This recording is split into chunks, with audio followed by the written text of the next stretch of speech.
Salut à tous et bienvenue dans cette nouvelle vidéo. Aujourd'hui, on va s'intéresser à un sujet qui passionne de nombreux investisseurs. Quel est le meilleur investissement immobilier en 2025?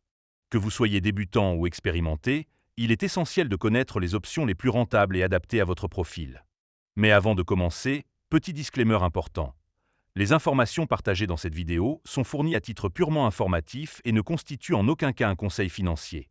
Je vous encourage vivement à vérifier chaque détail et faire vos propres recherches en complément de cette vidéo. Dans cette vidéo, je vais vous présenter mon top 3 des meilleurs investissements immobiliers en 2025. Pour chaque option, je détaillerai les avantages et les inconvénients et je leur attribuerai une note finale sur 10. Alors, c'est parti. En troisième position, nous avons l'investissement en colocation meublée. Premier bon point. La colocation meublée offre une rentabilité locative supérieure à la moyenne, notamment dans les villes étudiantes ou à forte demande locative. En divisant un grand appartement en plusieurs chambres, vous maximisez les loyers perçus. Deuxième bon point.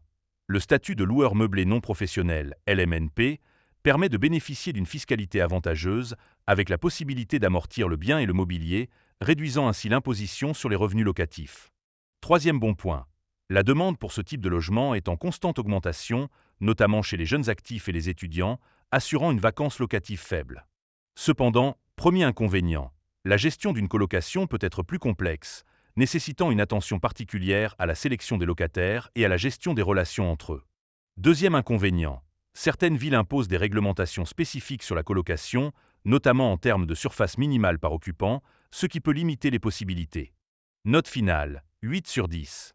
En deuxième position, on retrouve l'investissement en SCPI, Société civile de placement immobilier. Premier bon point. Les SCPI permettent d'investir dans l'immobilier sans avoir à gérer directement les biens, offrant ainsi une solution clé en main pour les investisseurs souhaitant diversifier leur patrimoine.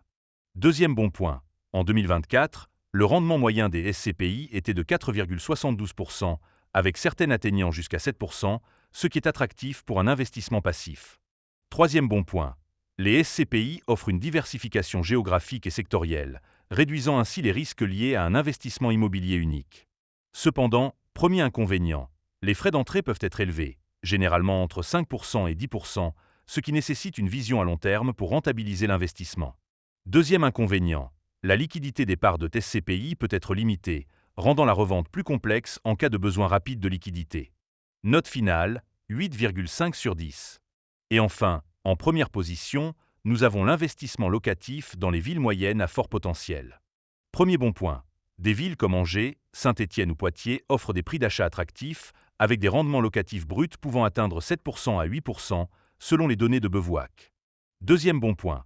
Ces villes bénéficient souvent de projets de développement urbain, d'une croissance démographique et d'une demande locative soutenue, assurant une valorisation du bien à moyen terme. Troisième bon point. L'investissement dans l'ancien avec travaux permet de bénéficier de dispositifs fiscaux avantageux, comme le déficit foncier, réduisant ainsi l'imposition sur les revenus locatifs. Cependant, premier inconvénient, la gestion locative à distance peut être un défi, nécessitant soit une présence locale, soit le recours à une agence de gestion, ce qui engendre des frais supplémentaires. Deuxième inconvénient, la revente peut être plus longue dans ces zones, en fonction de l'évolution du marché local. Note finale, 9 sur 10. Voilà. C'était mon top 3 des meilleurs investissements immobiliers en 2025. Chaque option présente des avantages et des inconvénients, et le choix dépendra de votre profil d'investisseur, de vos objectifs et de votre appétence au risque.